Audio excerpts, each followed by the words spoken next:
j'ai écrit cet ouvrage parce que le problème des encombrements occupe toutes les dysmorphies. Quelle que soit la dysmorphie, on sait qu'on va rencontrer un encombrement et que le préalable à tout traitement est la résolution de cet encombrement. Et bien sûr, quand on a affaire à un encombrement que l'on veut résoudre, il faut augmenter le périmètre des arcades et les deux solutions qui sont proposées, c'est l'expansion ou bien encore l'extraction. Et il faut véritablement savoir de façon très précise à quel moment on est amené à extraire. Au fil du temps, l'orthodontiste a diminué le nombre des extractions, mais on sait qu'inévitablement, il faudra dans certains cas extraire. Et c'est pour cette raison-là qu'il faut bien mettre en place les paramètres permettant de prendre une décision réfléchie, pensée, raisonnée, renseignée sur les extractions.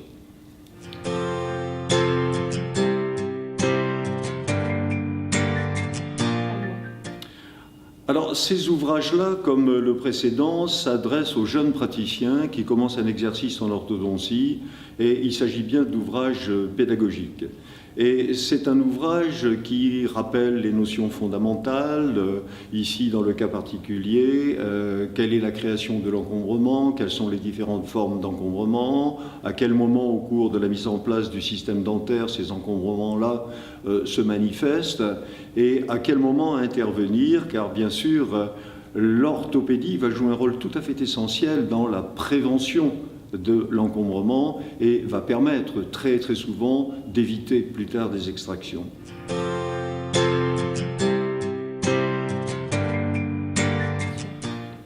Bien sûr, tout à fait. Si l'omnipraticien est bien enseigné, si la mise en place de son diagnostic est faite de façon très précise, il peut tout à fait poser l'indication d'extraction.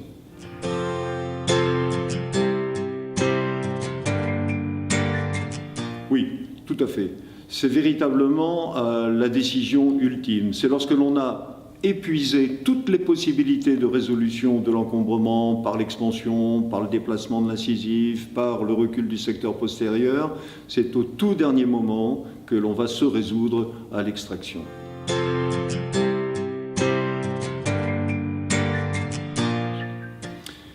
Parce que ce sont mes étudiants qui m'ont appris mon métier d'enseignant, et ma passion c'est l'enseignement, la pédagogie c'est ma passion, et c'est l'échange permanent avec mes étudiants qui a enrichi mon enseignement, qui a enrichi ma pédagogie. C'est pour ça que je leur dois vraiment un grand merci, et c'est toujours un très grand plaisir de les enseigner. C'est toujours avec un immense bonheur que j'enseigne mes consoeurs et mes confrères.